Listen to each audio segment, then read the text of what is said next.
In Season 1 of The Story of Stuff, we looked at a system that creates way too much stuff and way too little of what we really want. Now we're going to start looking at the stories behind the story of stuff. That's where we'll find ways to turn this situation around. Welcome to Season 2.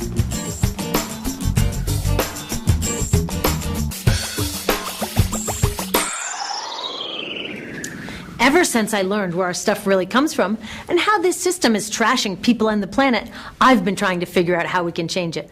I've read a lot of these. 100 ways to save the planet without leaving your house. 50 simple things you can do to save the Earth. The Little Green Book of Shopping.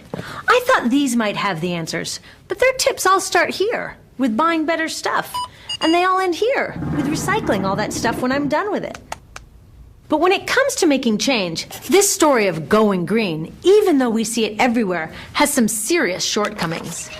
It says that if I become a smarter shopper and tell all my friends to do the same, I've done my part. And if I don't buy all this green stuff, then it's my fault the planet's being destroyed. Wait a minute, my fault? I didn't choose to put toxic products on the shelves or allow slave labor in factories around the world. I didn't choose to fill stores with electronics that can't be repaired and have to be thrown away. I didn't choose a world in which some people can afford to live green, leaving the rest of us to be irresponsible planet wreckers. Of course, when we do shop, we should buy the least toxic and most fair products we can. But it's not bad shoppers here who are the source of the problem. It's bad policies and bad business practices here. And that's why the solutions we really need are not for sale at the supermarket. If we actually want to change the world, we can't talk only about consumers voting with our dollars. Real change happens when citizens come together to demand rules that work. Look, it is important to try to live green. As Gandhi said, be the change. Living our values in small ways shows ourselves and others that we care. So it is a great place to start. But it is a terrible place to stop. After all, would we even know who Gandhi was if he just sewed his own clothes and then sat back waiting for the British to leave India? So how do we make big change? To answer that question, I went back and looked at Gandhi, the anti-apartheid movement in South Africa, the U.S. civil rights movement, and the environmental victories here in the 1970s. They didn't just nag people to perfect their day-to-day choices, they changed the rules of the game. It turns out there are 3 things you find whenever people get together and actually change the world. First, they share a big idea for how things could be better. Not just a little better for a few people, a whole lot better for everyone. And they don't just tinker around the edges. They go right to the heart of the problem, even when it means changing systems that don't want to be changed. And that can be scary. Hey, millions of us already share a big idea for how things can be better. Instead of this dinosaur economy that focuses only on corporate profits, we want a new economy that puts safe products, happy people, and a healthy planet first. Duh! Isn't that what an economy should be for? Trying to live eco-perfectly in today's system is like trying to swim upstream when the current is pushing us all the other way. But by changing what our economy prioritizes, we can change that current so that the right thing becomes the easiest thing to do. Second, the millions of ordinary people who made these extraordinary changes didn't try to do it alone. They didn't just say, I will be more responsible. They said, we will work together until the problem is solved. Today, it's easier than ever to work together. Can you imagine how hard it was to get a message across India in 1930?